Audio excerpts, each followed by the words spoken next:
ఉదయకాల సమయంలో ఒక వాక్య భాగాన్ని మీతో పంచుకోవాలని ఆశపడుచున్నాను.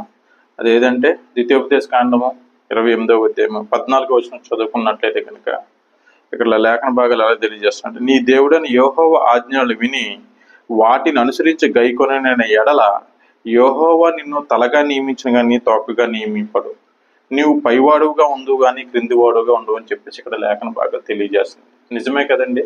మరి ఈరోజు మీరు నేను కూడా దేవుని యొక్క ఆజ్ఞలు అనుసరించి నడుచుకున్నట్లయితే, లేదంటే ఆయన యొక్క గ్రంథాన్ని అనుసరించి నడుచుకున్నట్లయితే కనుక మనం పైవాళ్ళుగా ఉంటాం కానీ కింద వాళ్ళుగా ఉండమండి. అంటే మన దేవుడు ఆ విధంగా ఆశీర్దిస్తాడు. నా కుటుంబాన్ని దేవుడు ఆ విధంగా ఆశీర్దించి మన నిండైన మెండైన కృపతోటి మనల్ని విస్తరింపజేసి చక్కని జీవితాన్ని కలుగు చేస్తాడు అన్నమాట దేవుడు. సో ఆ విధంగా మన ఉద్యోగ విషయంలో కానీ, మన పనుల విషయంలో కానీ, అన్ని విషయాల్లో కూడా మనల్ని పైవాడుగా ఉంచుతాడు దేవుడు. తలగా ఉంచుతాడు కానీ తోకగా ఉంచుతాడని చెప్పిన ప్రకారం మనం ఈ యొక్క గ్రంథాన్ని అనుసరించి నడుచుకున్నట్లయితే కనుక మనం ఆ విధంగా ఉండిలాగా మరి ఆయన యొక్క అపారమైన కృప మన మీద విస్తరింపజేయలాగా మనం జీవించాలని చెప్పి మీకు తెలియజేస్తూ నేను తెలియజేసుకుంటూ ఈ యొక్క వాక్య భాగాన్ని ముగిస్తున్నాను.